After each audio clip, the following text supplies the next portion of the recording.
আজকের রেসিপিটা শুধু তাদের জন্য, চিংড়ি মাছ যাদের খুব বেশি প্রিয়। বন্ধুরা আসসালামু আলাইকুম, কেমন আছেন সবাই? আশা করছি আল্লাহর রহমতে অনেক বেশি ভালো আছেন। আলহামদুলিল্লাহ আমিও ভালো আছি। আজকে আপনাদের জন্য তৈরি করেছি এই যে দেখতে পাচ্ছেন মজাদার সাথে ডাব চিংড়ি। আর এটা দেখতে কতটা লোভনীয় হয়েছে সেটা তো বুঝতেই পারছেন। আসলে এটা দেখতেই শুধু লোভনীয় হয়নি, খেতেও অনেক বেশি মজাদার হয়েছে। আর কিভাবে তৈরি করেছি এই মজাদার সাথে ডাব চিংড়ি অবশ্যই আপনাদের সাথে বিস্তারিত শেয়ার করব।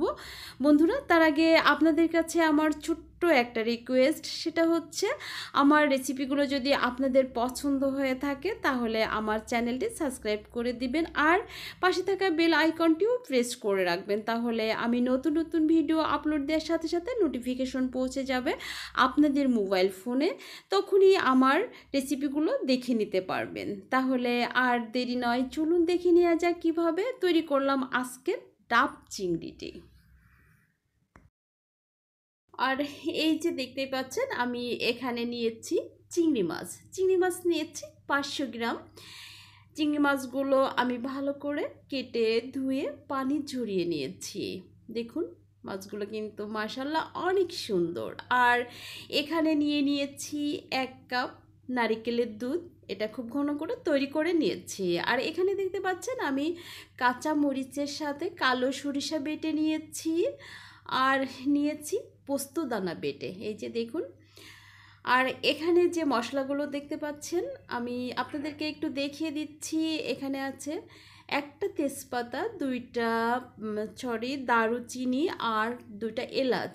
আর নিয়েছি পেঁয়াজ কুচি করে, এখানে জিরা বাটা আছে, রসুন আর আদা বেটে নিয়েছি। তো এটা থাক। আর এখানে পেঁয়াজ কুচি করে নিয়েছি, কাঁচামরিচ কিছু ফালি করে নিয়েছি। আর এখানে কিছু গুঁড়া মশলা ব্যবহার করেছি। এখানে আছে জিরা গুঁড়া, হলুদের গুঁড়া, শুকনো মরিচের গুঁড়া, রোস্টেড গরম মশলা পাউডার আর আছে লবণ। আর এই যে প্রধান উপকরণ হচ্ছে ডাব, আমি নিয়েছি একটা ডাব। এই যে দেখুন ডাবটা বেশ বড় আর একটু শ্বাসটা পুরো হতে হবে। তো যাই হোক, এবার আমি চিংড়ি মাছগুলো একটু ম্যারিনেট করব। জাস্ট লবণ, হলুদ আর লেবু দিয়ে আমি একটু মেখে 10 মিনিটের জন্য রেখে দিব। তো প্রথমে আমি লবণ দিয়ে দিলাম, এবার দিয়ে দিচ্ছি লেবু। প্রত্যেকটা চিংড়ি মাছের গায়ে লেবুর রস দিয়ে দিচ্ছি, এই যে দেখতে পাচ্ছেন।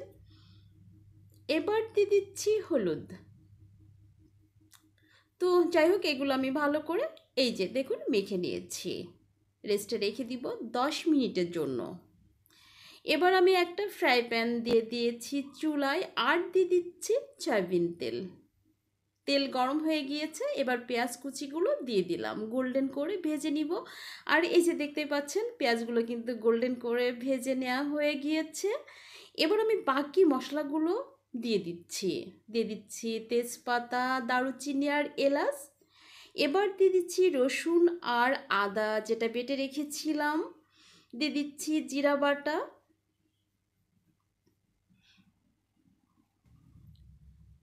এবার শুকনো মরিচের গুঁড়া দিয়ে দিচ্ছি 1/2 চা চামচ, দিয়ে দিচ্ছি ধনিয়ার গুঁড়া 1/2 চা চামচ। এবার দিয়ে দিচ্ছি হলুদ পরিমাণ মতো, দিয়ে দিচ্ছি 1/2 চা চামচ চিনি, দিয়ে দিচ্ছি স্বাদ অনুযায়ী লবণ, সামান্য পানি দিয়ে দিচ্ছি। এবার আমি মশলাগুলো খুব ভালো করে কষিয়ে নিব। দেখতে পাচ্ছেন আমি কিন্তু মশলাগুলো খুব ভালো করে কষিয়ে নিচ্ছি। এই যে দেখুন এখানে কিন্তু মশলা কষানো হয়ে গিয়েছে, তেল উঠে এসেছে।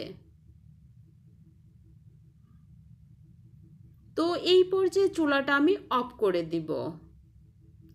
এবার দিয়ে দিচ্ছি রোস্টেড গরম মশলা পাউডার, এবার দিয়ে দিচ্ছি পোস্তদানা বাটা এবং কালো সরিষার সাথে কাঁচামরিচ বেটে নেওয়া, দিয়ে দিচ্ছি কয়েকটা মরিচ ফালি করে এবং কিছু পেঁয়াজ কুচি। এই পর্যায়ে দিয়ে দিচ্ছি নারিকেলের দুধ। এগুলো আমি এবার ভালো করে মিশিয়ে নিব। দেখতেই পাচ্ছেন আমি কিন্তু খুব ভালো করে এই মশলাগুলো মিশিয়ে নিচ্ছি। সরিষার তেল দিয়েছি 1 টেবিল চামচ, সেটা স্কিপ হয়ে গিয়েছে। অবশ্যই এই পর্যায়ে সরিষার তেল দিবেন। দিয়ে দিচ্ছি ম্যারিনেট করা মাছ। এবার মশলার সাথে মাছগুলো খুব ভালো করে মেখে নিচ্ছি। দেখতে পাচ্ছেন, এই যে দেখুন খুব ভালো করে মেখে নিয়েছি। এবার যেটা করব সেটা হচ্ছে এই দাটা দিয়ে আমি ডাবটা কেটে নিব। আর এই যে চুলা, এই চুলাতে আজকে ডাব চিংড়িটা রান্না করব। তো দেখুন আমি চেষ্টা করছি ডাবটা কেটে নেয়ার। আর এই যে ডাবটা কিন্তু কেটে নিয়েছি, অবশ্য একটু কষ্ট হয়েছে। ডাবের শাঁসটা মুখ থেকে তুলে নিচ্ছি, এই যে দেখুন। আর ডাবের পানিটা কিন্তু আমি একটা গিলাসে ঢেলে নিয়েছি। এবার আমি যেটা করছি, চিংড়ি মাছগুলো একটা একটা করে ডাবের মধ্যে দিয়ে দিচ্ছি। এই যে দেখুন আমি কিন্তু একটা একটা করে চিংড়ি মাছ ডাবের মধ্যে দিয়ে দিচ্ছি। এবার কিছুটা ডাবের পানি দিয়ে দিলাম, একটু চামচ দিয়ে নেড়ে দিচ্ছি। ঢাকনিটা দেওয়ার আগে ডাবের শাঁসটা দিয়ে দিলাম মুখে। আর এই যে দেখতে পাচ্ছেন আমি ঢাকনিটা দিয়ে দিলাম। অনেক সুন্দর একটা ঢাকনি তৈরি করেছি, তাই না? আর এই যে দেখুন আমি চুলায় বসিয়ে দিয়েছি আর রান্না হচ্ছে। আপনাদেরকে একটা কথা বলে রাখি, সেটা হচ্ছে আপনারা যদি মনে করেন যে গ্যাসের চুলায় পানির উপরে দিয়ে এটা রান্না করবেন, সেটা কখনোই সম্ভব হবে না। কারণ হচ্ছে চুলায় সরাসরি বসিয়ে দিয়ে রান্না করবেন, তাহলে এটা রান্না হবে। তো দেখতে পাচ্ছেন আমি কিন্তু একটা ছুরির সাহায্যে একটু নেড়ে দিলাম। আবারও ডাবের শাঁসটা দিয়ে ঢেকে দিয়ে আরও কিছুক্ষণ রান্না করব। আমার কিন্তু এটা রান্না করতে প্রায় 1 থেকে 1.5 ঘন্টা সময় লেগেছে। এই যে দেখুন আমার রান্নাটা কিন্তু হয়ে গিয়েছে। আর আমি একটু দেখিয়ে দিচ্ছি যে কেমন হলো মাছগুলো। দেখুন খুবই সুন্দর হয়েছে। এই যে দেখুন অনেকটা সুন্দর হয়েছে। আর আমি আবারও বলবো যে এটা রান্না করতে কিন্তু অনেক সময় লাগবে, 1 থেকে 1.5 ঘন্টা সময় লাগবে। এই যে দেখুন কতটা সুন্দর হয়েছে। তো বন্ধুরা আমি আপনাদেরকে বিশেষভাবে অনুরোধ করব যে একদিনের জন্য হলেও এই ডাব চিংড়িটা আপনারা বাসায় তৈরি করে খাবেন, দেখবেন খুবই ভালো লাগবে। আর বন্ধুরা এতক্ষণ কষ্ট করে আমার এই ডাব চিংড়ি রেসিপিটা দেখার জন্য আপনাদেরকে অসংখ্য ধন্যবাদ। এই যে দেখুন কতটা লোভনীয় হয়েছে দেখতে, মাশাআল্লাহ।